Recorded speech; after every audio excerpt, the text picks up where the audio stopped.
So the market's experienced quite a bit of turbulence so far this year. So we're going to go through the various levels we're looking at and determine if we need to buckle up or not. So stick with me as we get into the details. My name is Brian Cannon, and welcome to Markets in 5.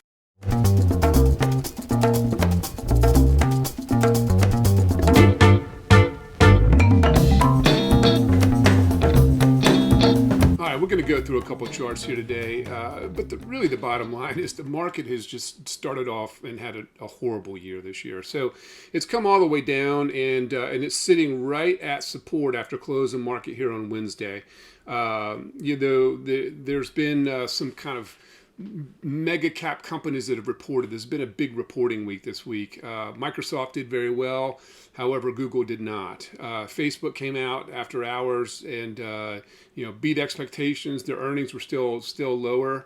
But we'll see what the market does to that tomorrow. But it's going to be very, very important that we hold this line right here. And if not, then we really do need to buckle up. So the market was trending down. It broke through it to the upside, came down. Looked like it might have had some room to run, but it couldn't get above the some of those moving averages there, and then just the bottom has fallen out this week with some of the earnings reports. So again, if we get a bounce, there's a pretty good chance that we play this lower area and possibly get back up to maybe the slant down line here, but we've just got to be very careful with this point. We're not going to necessarily put a lot of the risk that we've taken on, taken off back on quite yet. But we're going to be watching things very closely. There's a lot of risk out there, and I would say more risk to the downside at this point than there is to the upside. So this is a longer term chart that, I think it helps when you have a down year and you have a period that the market's dropped. It's important to kind of go back just psychologically and look at some of the other prior drops to determine, just to remind you that the market doesn't always go up. And so this is kind of after the recovery of the last major recession in 2008. We had a 17, 19, 16, 11, 19, 36 pull down in the pandemic. And right now, peak to trough, the market's down. The S&P on a weekly is down about a little over 14%. So, it's just important to kind of remember this sometimes when the market's down. But at the same time, it's also important to watch the levels to make sure that you don't drop all the way down. So you will, if you look at this, you can see that the market did find support on the 200-day moving average quite a few times historically. And so that's quite a far level below where we're at now. So, if we can't hold this level of support, you just don't want to ride it all the way down to that 200. That would be a massive loss. Speaking of massive losses, this is the Nasdaq, and you can see where the S&P peak to trough was down 14. Nasdaq's down over 22. So again, we really need to hold this level. Again, with Facebook coming out and some of these other earnings, we'll see if we can hold it. You've got Amazon, you've got Apple this week, so it's a very, very active, big earnings week. So if we can hold this level and build off of it, we might be okay.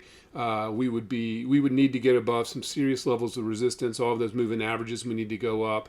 But right now it doesn't look that great. We started raising cash last week, and I'd say between most of our portfolios, we're down around, we've got about 50% level of cash at this point. And, again, if we can build off this low and ride it back up, we'll jump back in and, on some selective positions, but we're not going to be dipping our toes too much into the growth until we can really break through some levels of resistance. So as you can see, I think the next couple of trading days are going to be extremely important, for us to be able to hold that line and build off of it. That support line is going to be critical for us to hold. And if we don't, then we really do need to buckle up. I think, we're just really seeing a lot of, classic textbook late cycle market activity. So, you've got inflation, you got rising wages, you've got rising commodity prices, the Fed's taking the Fed funds rate up. So there's a lot of things out there working against us. Now, the market, keep in mind, always does climb a wall of worry. So it's our job to really look at the technicals, look at the market, and determine, is this worry justified at this point, or is this just something that we need to start buying the dip and continuing to ride it back up. So not sure yet, and quite frankly, we may put it back on and have to turn around and put it back off. But that's just the nature of having running a portfolio in such a way that we want to really protect on the downside. Essentially, if there's an island and there's a storm coming, we want to make sure that we batten down the hatch and that storm doesn't hit us. Now, if the storm kind of blows past, we'll go and open it back up, get back on the beach and grab a margarita. But until then, we need to buckle up. So if you have any questions, give me a shout, and I look forward to seeing you in the next Markets in 5.